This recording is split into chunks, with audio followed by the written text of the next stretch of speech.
정말 많이 고민했습니다. 지난 대선과 지선의 연승은 당원들의 도움, 정치를 바꿀 수 있는 힘은 바로 민주적인 권력에서 나옵니다. 그리고 그 민주적인 권력이라고 하는 것은 국민들의 확인된 지지와 성원에 대해서 나오는 것입니다. 그런데 저는 선출되지 않은 지도부가 그런 일을 하기에는 상당한 부담이 있을 것이다 라고 생각합니다. 그리고 제가 오늘 회견문에서 담아 쓴 내용들, 작구에 대한 해석 같은 경우에는 언론인분들께서 많은 자유도를 가지고 해석하시길 기대하겠습니다. 방금 질문 주신 내용에 대해서 저는 한동훈 장관을 염두에 두고 썼다기보다는 지금 작금의 국민의힘을 장악하고 그 국가를 운영하는 세력에 대해서 전반적으로 이야기했다, 이렇게 보시면 될 것 같습니다. 공교롭게도 그 집단이 아주 동일성을 가지고 있기 때문에 언론인들께서 그렇게 오해하시는 것도 무리는 아닐 것이라고 생각합니다. 제가 탈당하고 창당하는 과정에 대해 가지고 굉장히 많은 예측들이 있었습니다. 아마 어제까지도 평론가들은 방송에 나와가지고 이준석이가 한동훈의 전화를 기다리고 있다, 마지막까지 붙잡아달라고 하는 거다, 그런데 탈당하지 않을 거다, 너는 망했다, 저주를 다 퍼부었죠. 그런데 언론인들이 저에게 전화 걸어보셨으면 알겠지만 저는 이미 4일째 전화기가 꺼져 있었습니다. 그렇기 때문에 누구에게 전화를 받을 기대도 하지 않았고 할 생각도 없었으며 저는 결심을 굳히고 이 행동에 나선 것이고요. 합류하는 인사들에 대해 가지고는 당연히 저희가 차근차근 공개를 하겠습니다.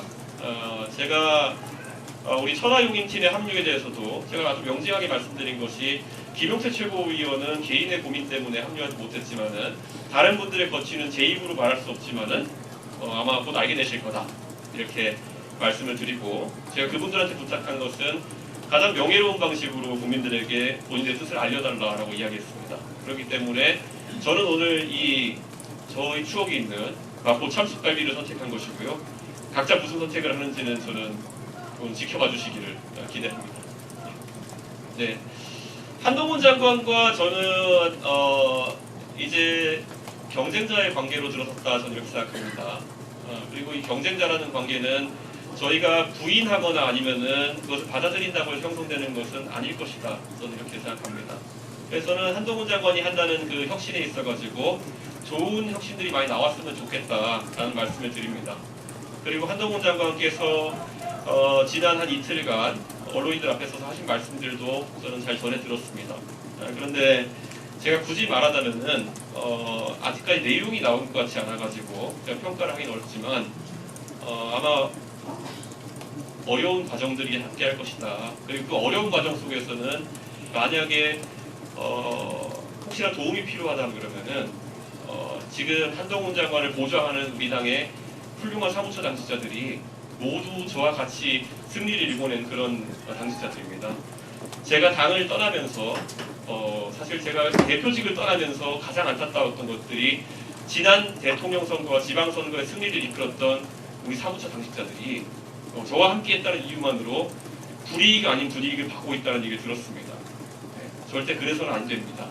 승리의 기억을 가지고 있고 승리하는 방법을 알고 있는 그들을 꼭 활용해서 승리의 길에 다가설 수 있는 것이 아마 선택일 것이고요. 좀 오늘 저도 그 타이핑 친구로 받아봐서 좀 웃기긴 한데 흔히 이준석이 12년 동안 정치해오면서 제일 안타까웠던 거는 매년 이준석의 대항마라는 타이틀을 들고 등장하는 분이 한 분씩 있습니다. 그런데 그분들이 이준석을 부정하는 것으로 자신의 행보를 시작했을 때 굉장히 어려운 지점을 많이 겪는 걸 봤습니다. 그렇기 때문에 굳이 세대포 이론 같은 걸 부정하면서 나서시는 걸 보면서 좀 안쓰럽긴 한데 세대포 이론 아니고는 이길 방법이 없으실 겁니다. 지금 이준석과의 차별화를 하실 게 아니라 대통령과의 차별화를 하십시오. 환자는 어디든지 항상 새기십시오. 올해 불출마라는 건 현역 의원이든지 아니면은 당연히 이길 것 같은 사람이 하는 특권 같은 겁니다. 그래서 저는 불출마 선언 같은 건 염두에 두지 않았습니다. 저는 어딜 가나 도전자의 신세고 지금까지 3번의 낙선을 경험한 도전자일 뿐입니다. 그렇기 때문에 제가 이번에도 총선 승리를 위해 도전하는 것은 당연한 것이고요. 제가 아까 제 당선을 목표로 하느냐라는 질문은 이렇게 말씀드리겠습니다. 제가 당선을 목표로 한다면 아마 이 창당이라는 선택 자체가 어쩌면 그 가능성을 부정하는 것일지도 모릅니다. 제가 당선을 만약에 노리고 어떤 정치 행위를 계속 했다고 한다면은 저는 훨씬 더 안정적인 선택들이 있었을 것이다 이렇게 생각합니다. 아까 책임 있는 모 인사로부터 총괄선대위원장 등의 직위를 제한받은 바가 있다고 했는데요. 당선 가능성이 매우 높은 곳에 출마도 제한받았습니다. 그러나 저는 아까 말한 대로 전혀 동하지 않았습니다. 2012년에 정치의 출발선에 서서 그 당시에 비례대표 의원이 될 수 있는 길을 마다했던 제가 지금 와가지고 그 길이 땡길 리는 없지 않습니까? 그렇기 때문에 지금도 저는 신당의 성공을 위해 가지고 견마지로를 다할 뿐이지 제가 개인적인 욕심을 위해 가지고 선택을 하지는 않겠습니다. 제가 이제 17% 18% 맞춘 뒤로부터는 점쟁이 문어처럼 돼가지고 계속 뭐가 수치를 맞추길 기대하시는 마음이 있을 것 같은데요. 정당의 의석수라고 하는 것은 조금 다른 개념으로 접근하겠습니다. 이건 정확한 예측보다 다다익선이 중요하다라는 생각을 합니다. 네, 저는 세상을 바뀌길 바라는 마음이 모이면 모일수록 더 많은 의석이 나올 것이다. 그리고 저는 임계점이 있다 봅니다. 우리 신당의 지지율이라는 것이 15% 20%를 돌파하는 순간부터 선거에 경제적 부담 없이 자유롭게 도전할 수 있는 많은 인재가 몰려들 것이고 30%에 달하는 순간부터 대한민국 정치는 완전하게 재편될 것입니다. 그렇기 때문에 그에 따라 가지고 실시간으로 목표치를 수정하면서 언론인들께 말씀드리도록 하겠습니다. 지금 상황에서는 다다익선 그리고 대한민국 유의미한 변화를 만들 정도의 의석을 만들어 주시기를 그렇게 부탁드리겠습니다.